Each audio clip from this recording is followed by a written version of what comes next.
My name is Jan, and I'm a woman in long-term recovery, and what that means is that I have not used drugs or alcohol for the past 32 years.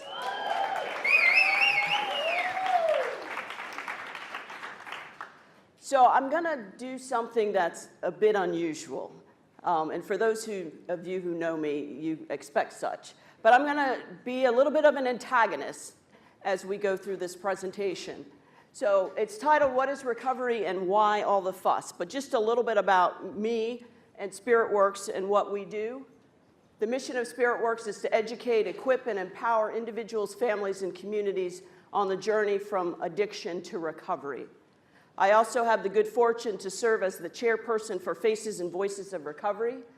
What we do is we organize and mobilize the over 23 Americans who are in recovery by doing the things that it says up there. So what we know is that there's no single definition of recovery, right? So many people understand it to be complete abstinence. Others believe that it's synonymous with remission. And then others associate it more with quality of life indicators. And because of that, we have a tremendous amount of confusion about what recovery is. So I was playing around with this word map thing. And so we've got words like pathways of recovery. What's your context of recovery? Are you in recovery? Are you recovered? Are you recovering? Are you faith-based? Are you jail-based? Do you go to life ring meetings? Do you go to 12-step meetings? And so this really makes it so that it's very confusing when we're talking about recovery. And what it allows us to do is to say that other people aren't really in recovery. Their recovery doesn't count. Devin was talking earlier about how we put people down if they take medication as part of their recovery. And so one of the things that I know is that this has to stop, right? Because we're never going to make any advanced or forward movement if we can't come together on a shared definition of recovery, and so that we know what we're talking about when we say recovery, and so those that are studying us know what we're talking about and know what they're talking about when we're talking about recovery. So how did we get here? Right? For those of you who grew up in Alcoholics Anonymous in 1947, their recovery requirement for membership was a desire to stop drinking. So then we went from there to 1999. And some of you know CCAR in Connecticut. And they say you are in recovery if you say you are. And there are many people who don't like this definition of recovery. But I'm going to show you why it works. So in 2005, we had the Center for Substance Abuse Treatment, and they said that it's a process of change through which we achieve abstinence, we improve our health and wellness, and we have a better quality of life. So that was 2005, CSAT. And then ASAM came out in 2005, and they said that a patient is in a state of recovery when we've reached some state of physical and psychological health, so that abstinence from dependency is complete and comfortable. So we got that one. 2006, the Betty Ford Institute came up with another definition of recovery. They said that it's voluntary, that it's a lifestyle, that it's characterized by sobriety, health, and citizenship. You think we're done? No, here we go.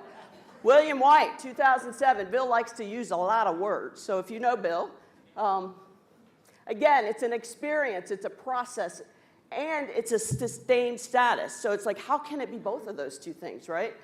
He's only talking about severe alcohol and other use problems. Very long definition. Didn't stick.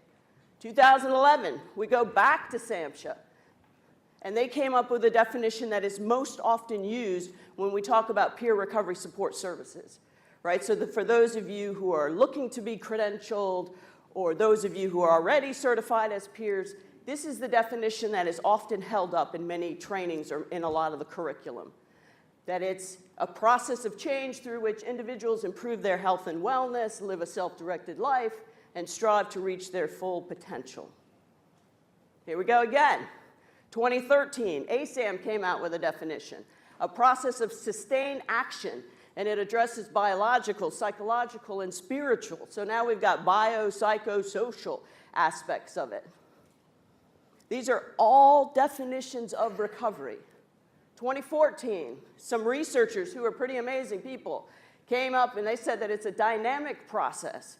It's about stable remission and supported by increased recovery capital, which is something that a lot of us talk about, and enhanced quality of life. And here we go. This is where we are today. Recovery Research Institute, in their online addictionary, has said that the process, recovery is the process of improved physical, psychological, and social well-being after having suffered from a substance-related condition. So one of the things that they are doing in terms of that definition is they're allowing us to look forward, right, instead of only looking back. Many of the other definitions have us looking backwards. So this definition, though, how many of you have ever seen it? 1, 2, right? So we've got a long way to go if this isn't one of the definitions that folks are familiar with. This definition comes from a tremendous amount of time looking at all of those other definitions and then coming up with this one.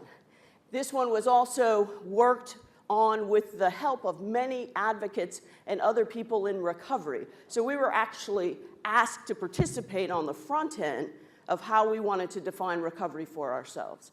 It's not to say SAMHSA did. So SAMHSA came up. There were some advocates, I think Tom is here, who were part of reviewing the SAMHSA definition in 2011, and we had this really big battle about whether it needed to have abstinence as the standard or whether it could be something else. And so they pulled it out all together.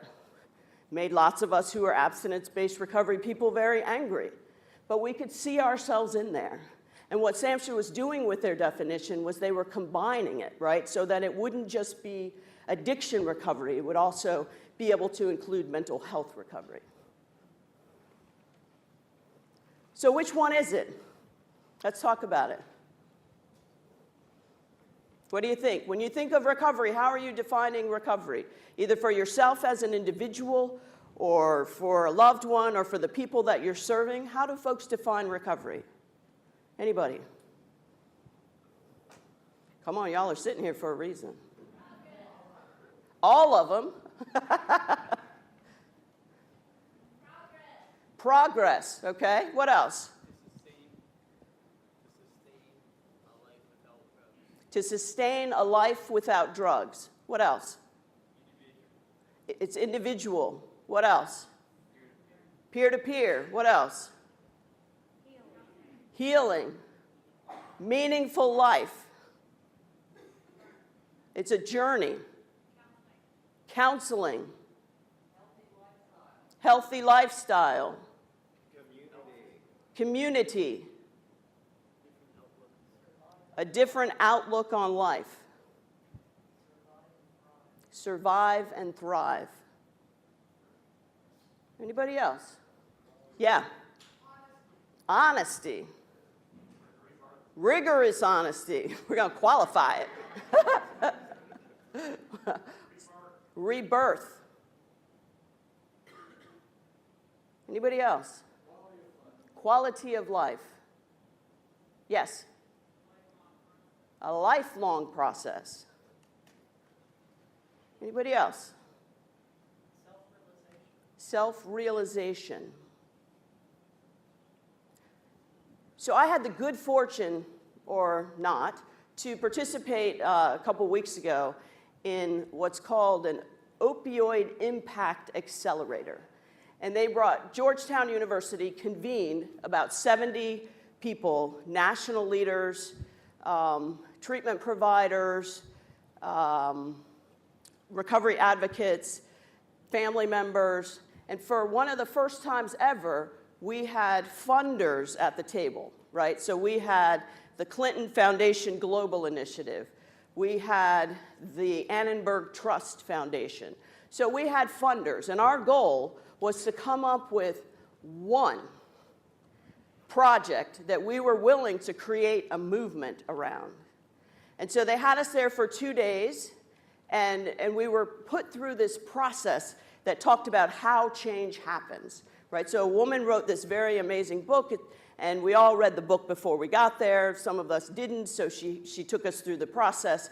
And what that book has done is it studied how movements tip, right? So how many of us would have thought, those of us who are older, would have thought that you could no longer smoke, right, in places like hospitals or on airplanes? When I grew up, you could smoke in those places.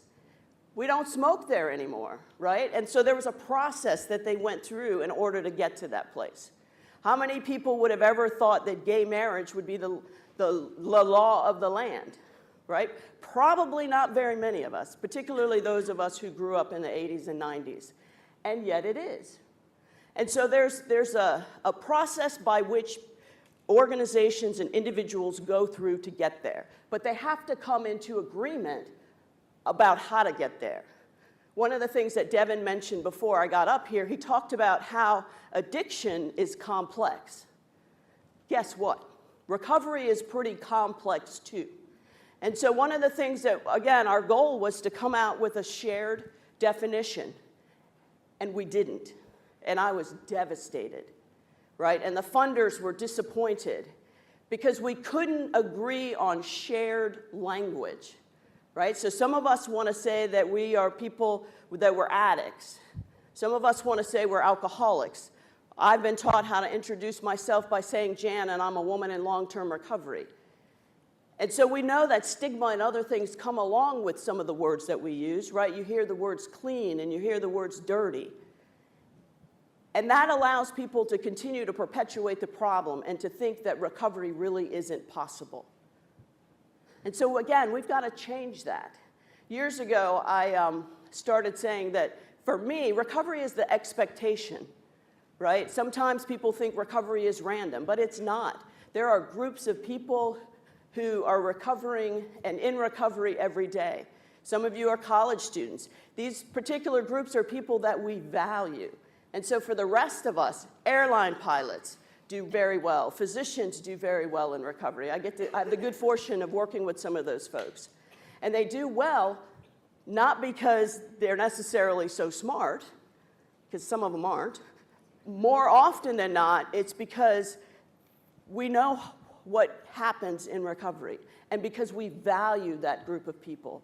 And so what we have to start doing is valuing ourselves in ways that we haven't been able to do so before. And then we have to come up with a shared definition in order to continue this recovery process and to create the movement that people are expecting of us. So how is it that we're going to tip this thing, this opioid death-related epidemic? They're looking to the recovery community to be able to do that. So I'm looking to you all to be able to support us in doing that. So I thank you. My last slide says it all. Got recovery? I hope so. Got hope. That's right. Got milk. Thank you very much.